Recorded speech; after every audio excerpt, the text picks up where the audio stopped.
Olá pessoal, tudo bem com vocês? Tudo na paz? Sejam bem-vindos a mais um vídeo deste canal. Eu vou continuar a série dos reinos e dos povos africanos.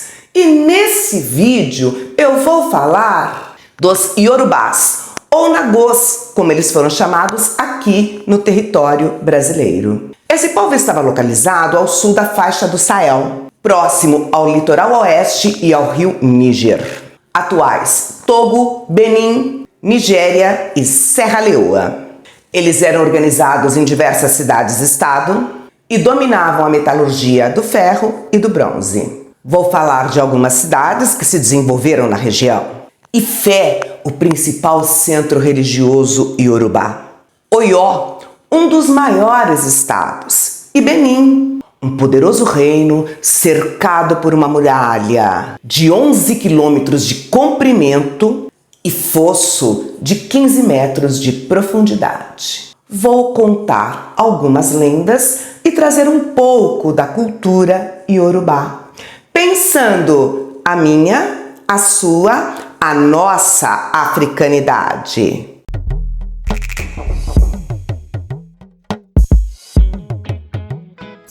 No Brasil, a população negra representa mais de 50% da população brasileira, uma das maiores do mundo. Os africanos foram trazidos para o Brasil a partir do século XVI.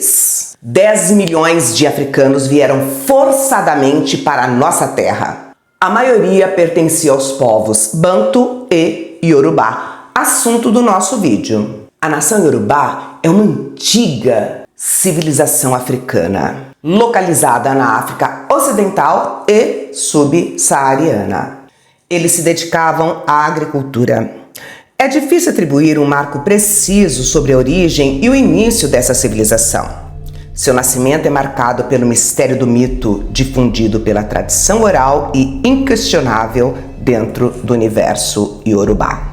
A mitologia é parte essencial da identidade cultural desse povo. E da mesma forma que outros povos, existe uma forte ligação entre o mundo material e o espiritual. Temos 3 vertentes sobre a origem deste grupo populacional. A primeira diz que os Yorubás são descendentes de um guerreiro chamado Ododua, filho de um rei muçulmano que difundia o culto aos orixás e que se estabeleceu na Nigéria, construindo Ifé. Uma segunda vertente diz que Olorum, o Senhor do Céu, teve 2 filhos, Obatalá e Ododua. Obatalá foi encarregado de criar a terra firme, mas ele não cumpriu os sacrifícios exigidos. Ododua fez os sacrifícios e criou a terra firme. E deu a ela o nome de Ile-Ifé. Ododua criou a terra firme e Obatalá os homens. Outra narrativa afirma que os Yorubás são descendentes diretos de uma tribo vinda de Canaã. Expulsos, eles se estabeleceram entre o Egito e a Abissínia. E dali avançaram para o interior da África. Os Yorubás viviam em aldeias e tinham um chefe, que poderia ser ou o mais velho ou o descendente do ancestral que fundou a cidade. Eram comunidades que formavam uma espécie de mini-estado, mas não tinham nem centralização e nem uma capital urbana. Era a responsabilidade desses chefes uma série de decisões, como o uso das terras e regras de comportamento. Existiam diversas hierarquias, dentre elas a etária. Os homens eram divididos em velhos, adultos e jovens, com tarefas específicas. Na cultura iorubá, a mulher é vista de diferentes maneiras: mãe, esposa, filha, deusa. Mas o seu papel maior era o de mãe, por dar continuidade à humanidade. Mas elas também desenvolviam um papel econômico e muitas vezes político.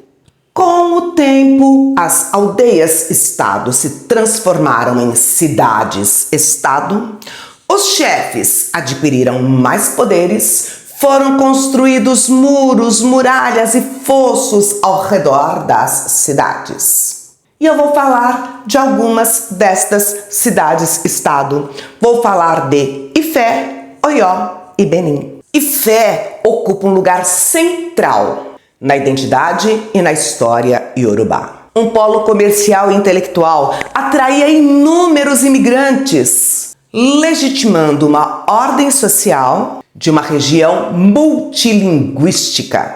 Existem diversas lendas que atribuem a criação de Ifé a Ododua e Obatalá. A cidade era chefiada pelo Oni, um líder político e religioso que exercia diversas funções para as comunidades vizinhas, mas que não tinha poder direto sobre elas.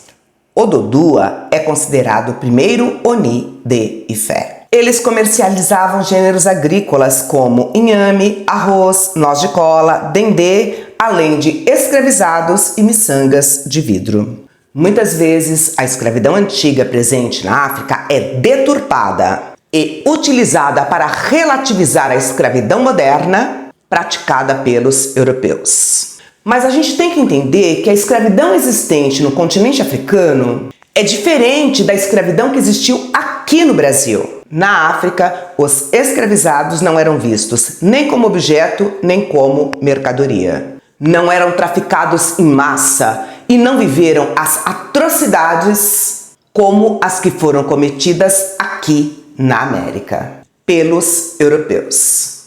Mas voltando para Ilê e Ifé. O surgimento da cidade se deu a partir da união e da auto-organização estratégica de unidades sociais menores chamadas Ilê. Essa união possibilitava administrar recursos, estabelecer acordos de paz e ajustes comerciais que levaram à prosperidade de toda a região. A cidade também era um centro de aprendizado. Foram criadas escolas que estudavam o processo de bem-estar e também de astronomia. Em volta de Ifé existia uma enorme muralha concêntrica que tinha cerca de 5 metros de altura por 2 de largura. E essa muralha servia não apenas para proteger a cidade, mas também para dar abrigo às populações agrícolas quando elas eram atacadas. Ifé se transformou numa espécie de capital religiosa, além de se destacar pela arte que eles produziam. E essa arte chama atenção pelo realismo e pela forma como as roupas eram abordadas, como os olhos eram esculpidos. Ainda hoje, Ifé é considerada uma cidade sagrada, tanto pelos iorubás quanto pelas religiões de matriz africana. Em um tempo onde os deuses e os heróis andavam pela terra com os homens, Oranian, filho de Ododua, príncipe de Ifé, inconformado com o fato dos vizinhos terem insultado o pai dele, resolveu, junto com seu irmão, lançar uma incursão punitiva sobre os seus vizinhos do norte. No caminho, os dois irmãos brigaram e o exército foi dividido. A tropa de Oranian era pequena. Aí eles vagaram pelo sul, chegando em Bussa. Lá ele recebeu uma grande serpente com encanto mágico amarrado na garganta.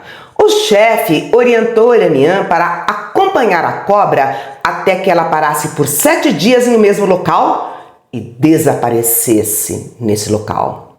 Foi nesse local que ele fundou Oió e fez dele seu reino, e tornou-se o primeiro Obá. Oranian foi substituído por Xangô, um orixá cultuado em território africano e brasileiro. Por muito tempo, Oió foi apenas uma dentre muitas cidades iorubás. Ela estava situada no centro do território conhecido como Iorubalândia.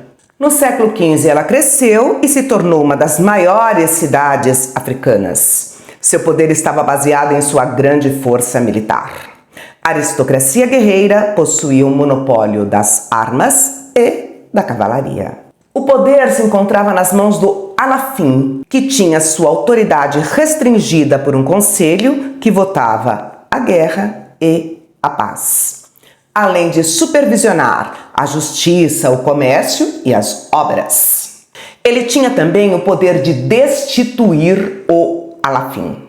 Oió foi um reino expansionista e as cidades que ele conquistou formavam uma espécie de federação, mas as cidades mais afastadas tinham uma maior independência. O declínio de Oió iniciou com as guerras ocorridas entre esse reino e o reino de Daomé, ocorridas no século XVIII. E agora, Benim. A tradição oral conta que um filho de Oranian foi o primeiro rei de Benim. O Obá, que era a forma como eles chamavam os governantes deles. E o Obá era subordinado a vários ritos. Existiam costumes que organizavam até mesmo as refeições desse governante. E ele detinha poderes mágicos. As mulheres tinham direito à participação política. Acredita-se que algumas Obás eram do sexo feminino. O Obá era assessorado por 3 conselhos, um formado por descendentes da primeira dinastia fundadora da cidade e os outros 2 escolhidos pelo rei entre as lideranças das aldeias e cidades. O Obá era escolhido entre os 2 filhos mais velhos e a primogenitura era muito importante na região. Benim tinha muralhas e um fosso, o que mostra a preocupação com a defesa da cidade. Era uma região urbana, com algumas avenidas arborizadas.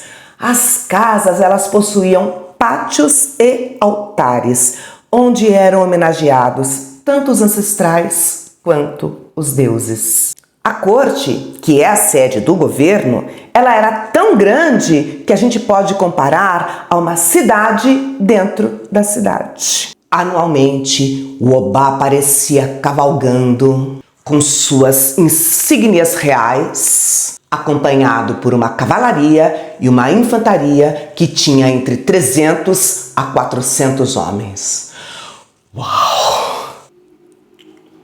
Aqui foi um pouquinho da história e da cultura do povo Iorubá. Um polo socioeconômico da antiguidade africana e que tem um papel importante para a gente entender a história ancestral dos povos africanos e da população afrodiaspórica. África é cultura, é ancestralidade. Gratidão por você ter assistido meu vídeo até este momento. Não se esqueça de curtir e de compartilhar com seus amigos. Se cuidem, cuidem daqueles que vocês amam. Um grande beijo e até o nosso próximo vídeo. Tchauzinho!